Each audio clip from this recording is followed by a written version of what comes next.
Hello, how are you guys doing? It is currently 9:35 and I just went to the grocery store for us and I'm on my way home.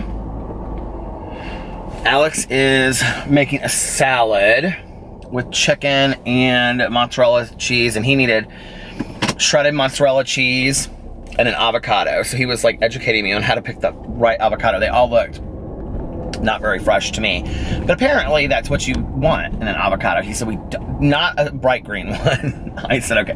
He's like, when you squeeze it, he was like, there are certain ways you have to pick the right avocado. I said, okay. So I don't know, I hope I got the right avocado. And mozzarella cheese for his salad. And then I got some Morningstar chicken fingers and potato salad. And an orange juice, because I'm craving orange juice right now. And I have had a wonderful day today. It's always weird, like, when Tanya goes on vacation, because even though I don't see her all the time, you know, like, I don't see her, like, all day, every day, it's like, I know instantly, like, when she leaves to go to town, and, I'm already ready for her to come home. But, I woke up today, and I went and got a coffee and went to the bank, and then I came home and took a shower, and filmed my videos, just boom, boom, boom. And did I do anything else? I don't think I ran around and did anything else. And talked on the phone for a little bit, and then uploaded my videos. And then my neighbors came home, and well, my neighbor and her friend. So I stood out back and talked to them for a while I was taking the dogs out. And then I talked to my aunt's friend, that is a neighbor of mine too, out in the front yard. And it's summer in the neighborhood. I love just kind of like, I never thought I would be that person that would love to just stand outside and talk to my neighbors, but I really like it. And so then Alex came home, and I was uploading my videos at that point. I was like, I put up my final reading schedule, so it's not going to change for the book club. It's up on the Goodreads page, and it's up underneath the video. It will not change. So if you want to go buy those books, you can. It is up now, but I was like researching like the codes, affiliate codes to put on there so that it would link to the Amazon and stuff like that. So I was putting those on there, and he was back there, and he was talking to them for a long time while the dogs were outside, and she had her dog outside, and so he was hanging out with them for a little bit. And then he just came in and he put on, I think, Watch What Happens Live. And he was like waiting for me to get back, and we're gonna watch some TV show together. Although on Tuesday nights, we don't really have any TV shows together that we watch, because right now the only thing that we watch together is RuPaul's Drag Race, which is Thursdays, and I can't wait, because I love that show. I love it so much. So anyway, it's been a really good day. It's been really relaxing. It's 67 right now, but it feels warmer than that outside. It was 81 all day today. It was absolutely beautiful. And I read for a little bit. And it was really fun picking all of the books. I knew, like, the hard part about it was that, like, I knew that not everybody was gonna love all of the books, but I wanted to mix it up and make it a change that I really hope, like, even if you look at the list and you're like, oh, I won't like this book, that you would give it a try. One of the things I've loved about BookTube is trying books that I never thought I would enjoy or read. And I've actually, like, I never thought I would enjoy Ready Player One by Ernest Cline. For it to end up being my favorite book of that year, you know, is interesting. So if there are books on the list that don't look super appealing to you, just try it. Just see if you might like it. You might surprise yourself, you know? Yeah. And, I'm gonna eat now, and I'm either gonna do a live stream or I'm gonna lay down for a little bit. I think I'm actually gonna lay down for a little bit after I eat for like an hour, and then sit outside and read, and I'll vlog later. And I need to clean out this drawer. I keep on like meaning to go to the store to, like, I don't even know what store. We went to this like big housing store in Noblesville the other day, and it was called like Our House or something, like, not Our House like the fancy furniture store, but something else. And I was like looking for something to put all these like facial masks and lip scrubs and stuff in it. And then I was like, I just need to clean out this drawer. We have like a drawer and it could all fit in there. So I just need to clean out that drawer. Half the stuff needs to be thrown away anyway. I have like old pairs of glasses in there and stuff, like seeing glasses. So I just need to go through there and clean it out. And then I can use that drawer for all that stuff, because I just keep on getting more and more. Because I'm a booty guru now. But pretty relaxing day. And yeah.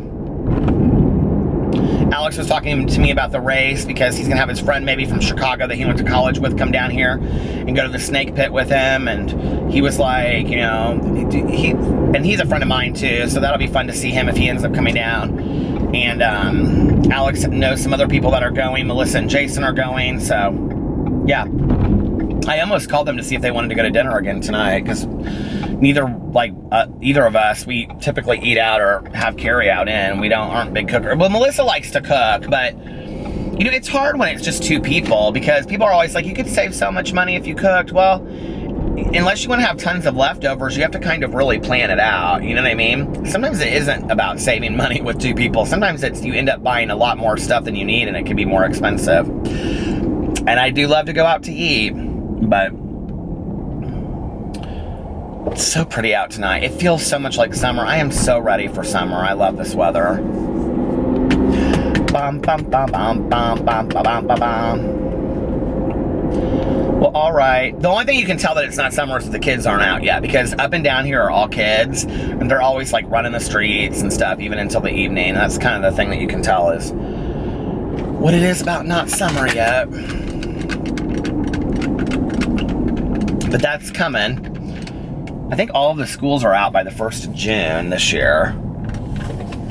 At least the first week of June. Well, all right, you guys, I will be back later after I eat and rest for a little bit. So I hope you're having a great day, and I will be back in just a little bit. Okay, I'm back. And I just got gas and an iced tea. And I'm going to meet Lori, who texted me and said, meet me at the casino. So I'm going to meet Lori at the casino.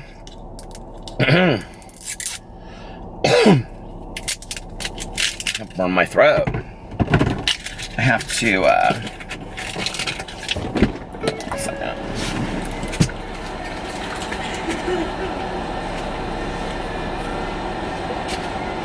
they're about to open the door on you. My friend that works at the casino. My friend that works at the gas station. Anyway,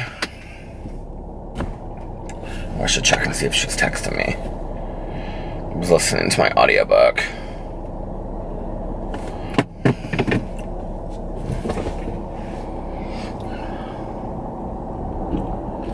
Her watch, this will be funny. My friend that works at the gas station has a crush on this police officer that just drove by. I gotta say something to her. You're on my vlog right now, just so you know. So don't say, you're on my vlog, so don't say anything that you don't want the world to know. Except for that you're in love with that police officer. He's weird. It was good seeing you, sweetie. Hey, be safe, love. I'll see you next week. Okay, bye. She's so hilarious. She's like, I love that tall son of a bitch.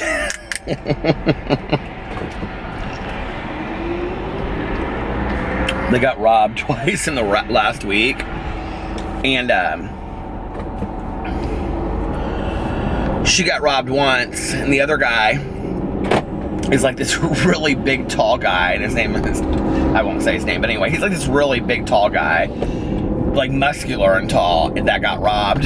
And he was like, didn't know what to do, and like he was really scared. I would be terrified if I worked in a gas station and got robbed. Well, this guy came in there, and she was in there working, and they tried to steal. There was another customer in there, and they tried to like grab her arm and then take the lottery tickets. They had asked for like, I don't know, it was like $100 worth of lottery tickets or something. And so he started running out, and she like grabbed the lottery tickets, and he started running out of the store. And apparently she She's so, I'm like, your job is not worth this. She like ran out of the store and like cussed this dude out. It's like, don't you ever come back here and put my customers in risk again. That's what she said. Can you believe that? I think that's awesome. I was like, honey, I said, no job is worth you getting shot or something for it. I'm sorry, I think that's great. She's like, well, I love my job. And I was like, well, that's great that you love your job, but no job is worth that. So anyway, oh, I forgot I have to get the bank machine.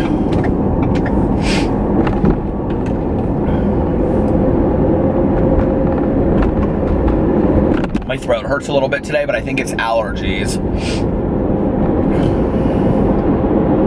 Which I'm kind of surprised the itching hasn't affected my throat yet. Indiana allergies are horrible. Like Midwest allergies are really, really bad. And like this is like the first year that I'm really being affected by like the nose, do you hear it? And like the throat itching and the headaches. The headaches are really bad. I used to get allergies really bad when I was a little kid, but I just haven't gotten them the last couple of years. I used to always have to take allergy medicine. I don't take allergy medicine anymore, and it's really hard for me because I don't take antihistamines. I don't like how they make me feel. I don't like anything about them. I haven't taken them since I got sober. So I have to have allergy medicine. I think there's like a Zyrtec that they make that's like a non-drowsy Zyrtec that I've taken like 1 year. And like Allegro that they used to have over the counter that didn't have an antihistamine in it. I would take that. But a lot of stuff doesn't work for me.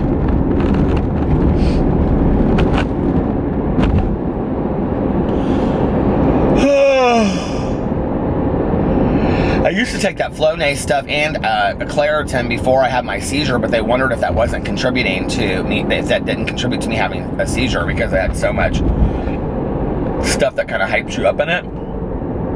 Who knows? All right, I'm gonna roll through here and get some money. I'll be back in just a little bit. Okay, I'm back. I was listening to a little bit of my book, which is called Bird Box by Josh Mallerman. It's really good. I'm kind of at this point where it's like, I have, like every book I'm reading or listening to right now is so good, and that very rarely happens. I go through like reading slumps, which I didn't used to believe in, you know, which is where you just aren't feeling like reading at all. I believe for me, reading slumps are like when I read a really bad book and I don't, have the motivation to read something else right then. But I've been reading a lot of good stuff. Somebody commented on my BookTube channel or the vlog that they thought this book was really slow.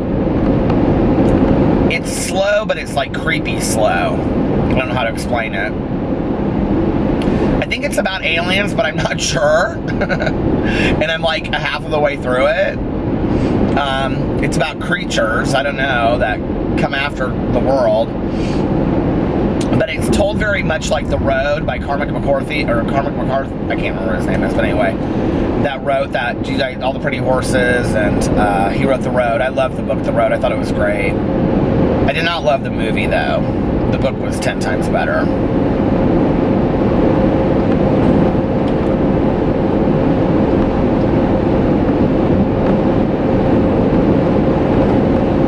I don't know what I'm gonna do tomorrow. I haven't written for like the last 2 days. And I wrote a little bit yesterday, but not tons. And I didn't write at all today. Well, I mean, I kind of sat down and looked through some stuff, but I need to get back on it. Alex suggested, he's like, why don't you have people read your book for your book club? And I was like, because I think that's a little arrogant. He was like, it might be interesting to see what people's points of view are. I said, I don't know that I can do that. It reminds me, I worked with this woman back in the day in treatment. She was a fellow counselor of mine. And she had gone through a lot of treatment programs herself. So she started working there, having like all of these activities that she had done when she was in treatment as a teenager. And one of the exercises that they would do would be like an honesty circle, where you get in a circle. Now you have to remember, like, her experience of this is from having been like a patient in a facility.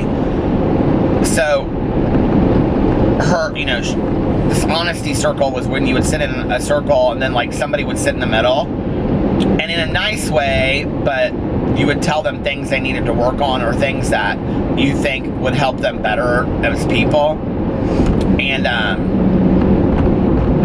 so they didn't want it, her group didn't want to do it or something, and so she put herself in the middle first. She said, I'll put myself in the middle first, I have nothing to lose. Well, I mean, kids can be cruel, and especially kids that don't like you, because you're basically, you know, telling them what to do for a certain amount of time as a residential counselor.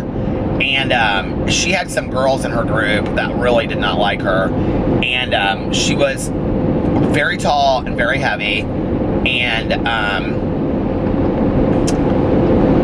these girls ate her alive. I mean, they let her have it about her weight, and they just, she came out of there just in tears. And my supervisor was like, oh my God, what did you do? Like, why did you put yourself in the middle of the honesty circle?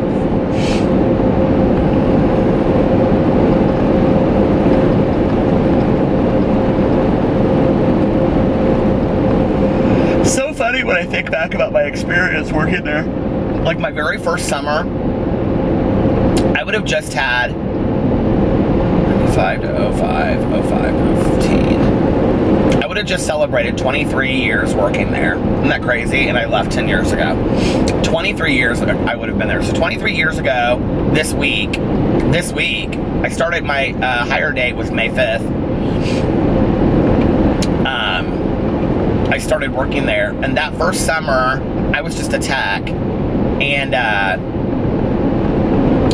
we have this huge walkway that goes all through Indianapolis, and it's called the Monn Trail.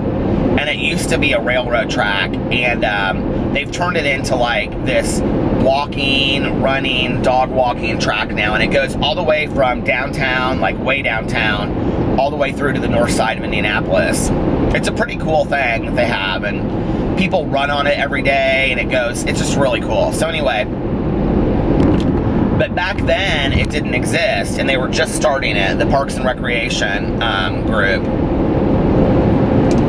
The Department of Parks and Recreation.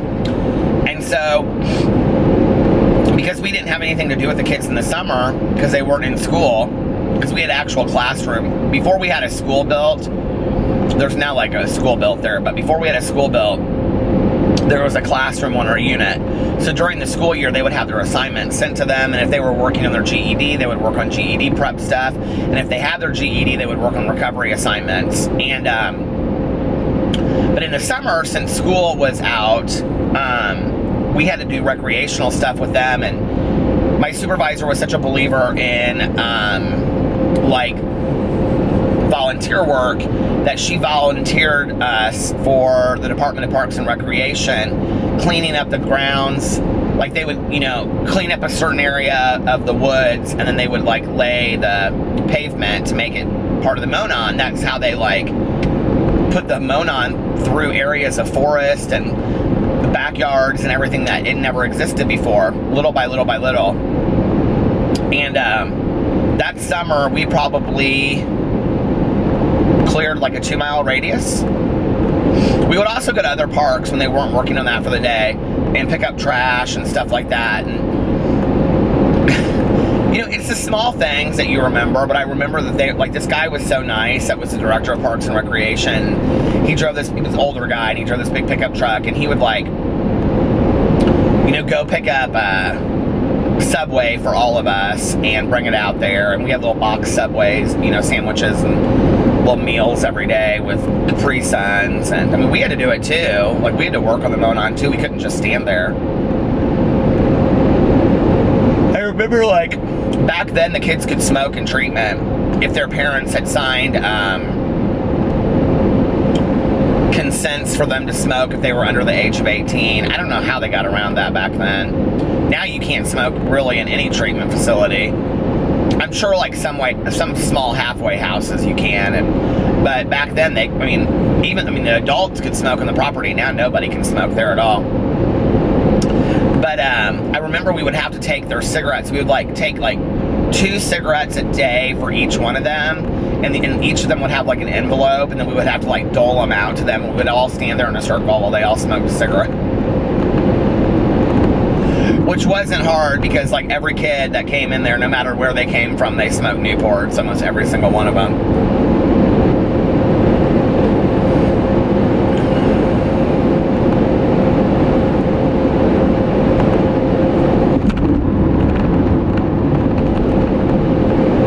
And I remember I worked 3 to 11 or 4 to 12. I worked second shift. And I wonder what happened to some of these people I worked with. We were so close. I was a tech for like a year and a half. And then well, anyway, after work, I would go home. And at that time, I was living with my first boyfriend, Jared, and my roommate, Krissa, who is like my best friend. She lives in Germany now. And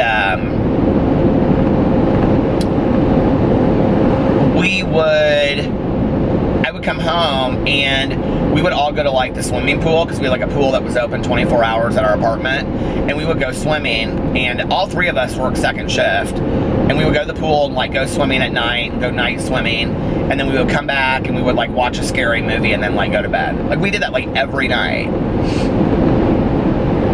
It was such a fun period, you know, of my life. It was just really kind of slow and relaxed, but and I think it's really where I fell in love with working, too.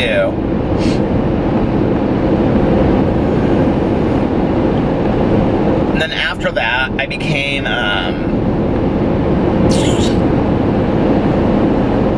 the senior tech, which meant I was like the lead of all of the others. And then I became the supervisor, because the supervisor of the tech stepped into a counseling position. And then that was when I was getting my master's degree my first year. My second year, they revamped the whole program. And because I was getting my master's degree, to keep my position available, because when I was done, I was going to move into a counseling position, they developed a program for me, and this was actually where I worked with the Department of Corrections, which was very cool. They moved me into a role where I was the liaison between treatment and the Department of Corrections. And so I worked with all the probation officers and parole officers for the state of Indiana, police departments, all the judges. I still know most of the judges in Indiana. And I worked with so many attorneys, and you know, getting kids court ordered to treatment and doing evaluations with them and things like that. It was really nice down the road, because I still to this day have tons and tons of really good connections within the Department of Corrections and the police department. And I got to know a lot of probation officers, mostly probation officers and judges. And man, probation officers, there's a thankless job. They get a bad rap, and you know, a lot of juvenile probation officers that I knew really cared about their probationers. I mean, they really cared about them. And not so much maybe like in bigger cities like Indianapolis, where they had like, you know, 100 kids on their caseload, but like in smaller towns where they had like 20. The other thing that I think a lot of people don't know is that most juvenile probation officers don't just see juvenile delinquents. They also see kids that are listed under probation because they're in foster care. And so, like kids that are in foster care have a probation officer that's more of like a case manager. So they do both. And it was just a really interesting time. I loved that job. I drove all over the state of Indiana, and I would just listen to audiobooks during the day. And that was kind of my life. I listened to all these Patricia Cornwell books. I don't know why I remember that. And then after that, the one counselor was pregnant, and she had been the supervisor over the techs. And so she went on maternity leave, and I took her counseling position. And then after that, the timing of this is a little, it's not exact. So anyway, then when she came back, she went back into being a supervisor of the techs, and I stayed a counselor. And that had been kind of the plan anyway. And she was actually the one that hired me, and she was the one that I had my counselor like walk me down there because I wanted to start there, and she's the one that gave me my very first job and everything, and I think she's still there to this day. I haven't talked to her in 10 years. That's not true. I ran into her at the mall one time when Alex and I were seeing a movie, and I introduced her to Alex.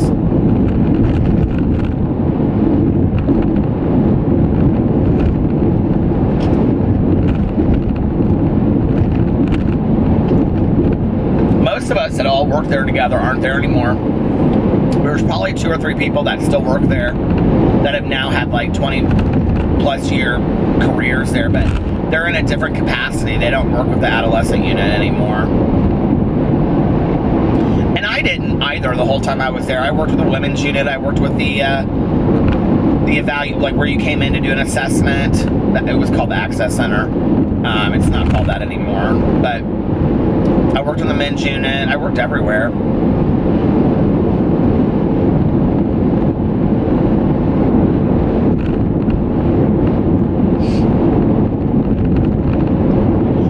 I think like I did a video the other day about burnout.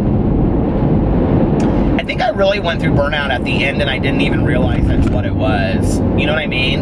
And I think one of the things is that in like, especially like in the medical field, I don't think we know enough about burnout to talk about it like that. Like, I don't think people know enough to have a conversation about it. Like, my supervisor never sat me down and said like, do you think you're going through burnout? Do you think, we never had that conversation.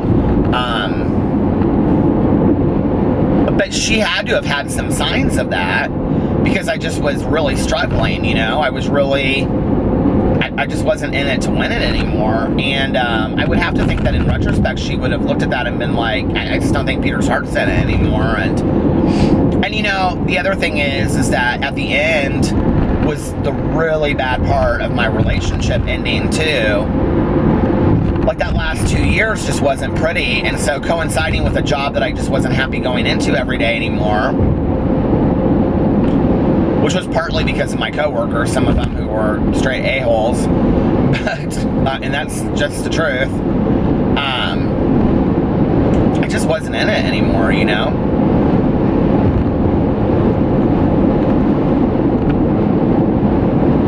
anything about it though. It was a fantastic job. It was a life, I remember at my mom's funeral, which was 5 months after I left there, I hadn't seen or talked to any of the people that worked there when I left, and I looked up because I gave a eulogy at my mom's funeral. I looked up and they were all sitting in a row, and like a little piece of me kind of just like died, like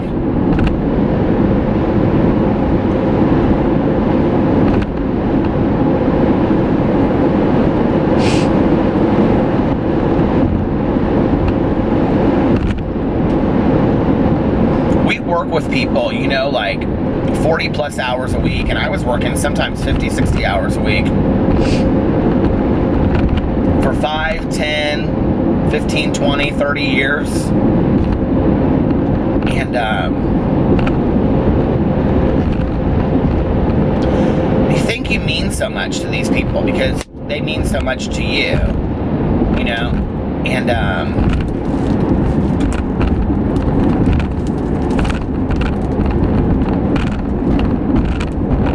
the semi is kicking all kinds of dust up into my car because he won't get over.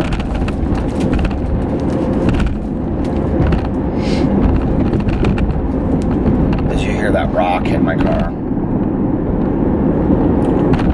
You think like these people that you mean so much to them, and I don't think any of us, I don't blame anybody for it now, I don't think any of us are good about it's no more their fault than it is mine that we didn't stay in touch.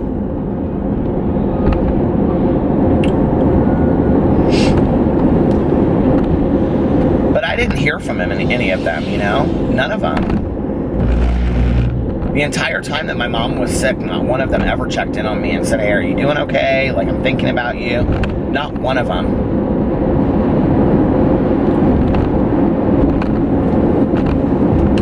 And I'm not, like, I have to honestly say, like, I'm not angry about it. Like, I get emotional because it just was, like, a really hurtful time of my life. And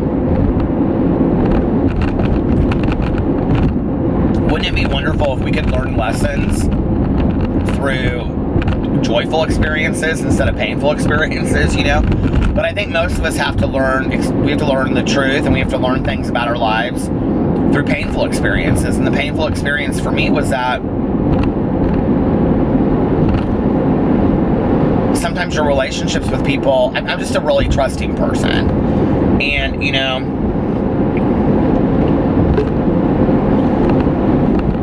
there's been a lot said about me recently on the internet about, Peter's a bad friend, or Peter did this, and Peter did that, and, that's just not the case. The problem is that I'm not the kind of person that's going to get on a video and tell you what really went down with a friendship, unless it's in defense to somebody else doing the same thing, and I'm just not going to do that. The friendship meant too much to me at the time.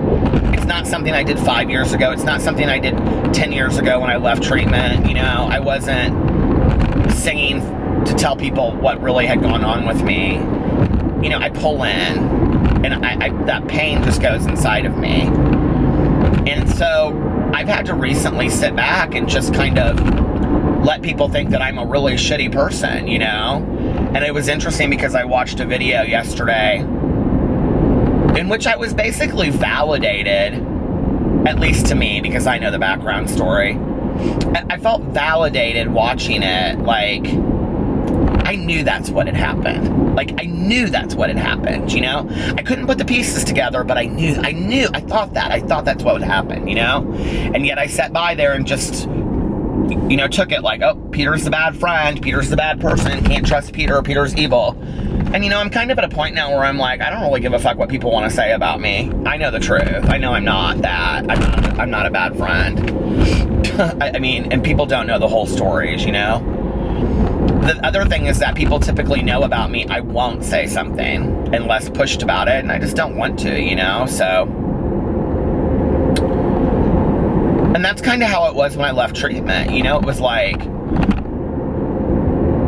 people would ask me, like, well, what happened with you and this person, or you and this person? Because I was really, really close with them, and I would just say, we're not friends anymore. We don't really talk. I don't work there anymore. I kind of made up excuses, part out of protection for them, part out of protection for me, and part out of protection for the friendship that meant something to me. And then I would find out that they were talking shit about me. And then the whole world was like, oh, well, now it makes sense why they're not friends. I'm like, well, I should have just told the fucking truth from the beginning, But I still don't do that.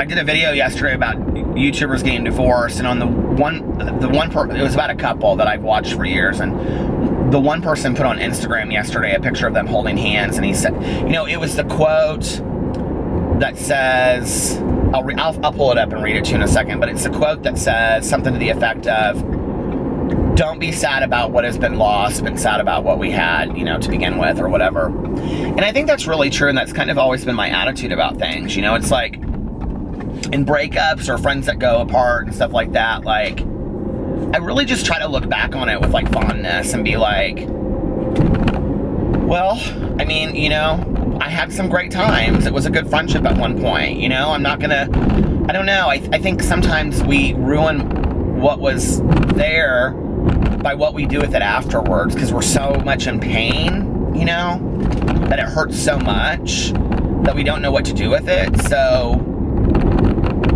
we, like, have to make it ugly or strike out, and I try not to do that, for me at least, and I probably won't ever do that. It's just not really who I am as a person. The friendship meant more to me in the long run for them, me just to, like, belittle what the friendship meant at that time. And I think it's something that people don't really understand about me sometimes. Like, it's more of just, like, they want to know what went down or what happened. And I'm always sitting there in my head thinking, if you really only knew the truth, like, you know, this isn't just, people are going to be like, who's he talking about on YouTube? This is not just YouTube, friends. This is in my real life as well, right? And,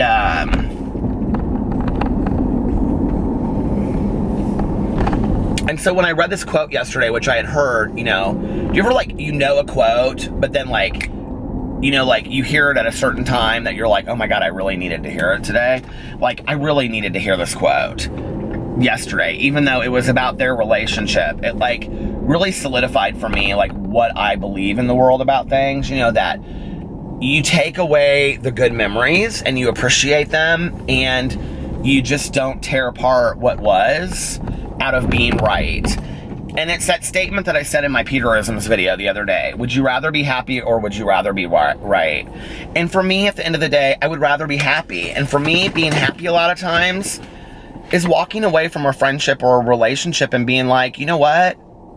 I had a really good time while we were friends, but it just isn't that way anymore, you know? And not bashing what was there. I want to read this quote to you guys because it's a great quote. And it's truly how I feel about things. It really, really is.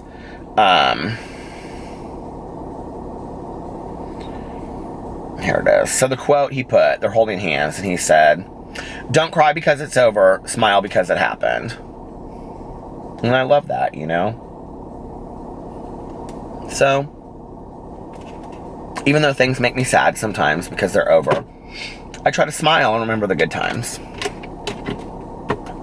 Anyway, I'm going to get off here and go into the casino with Lori, and I hope I'm a big winner chicken dinner. Don't we all? And I will see you guys tomorrow. I love ya.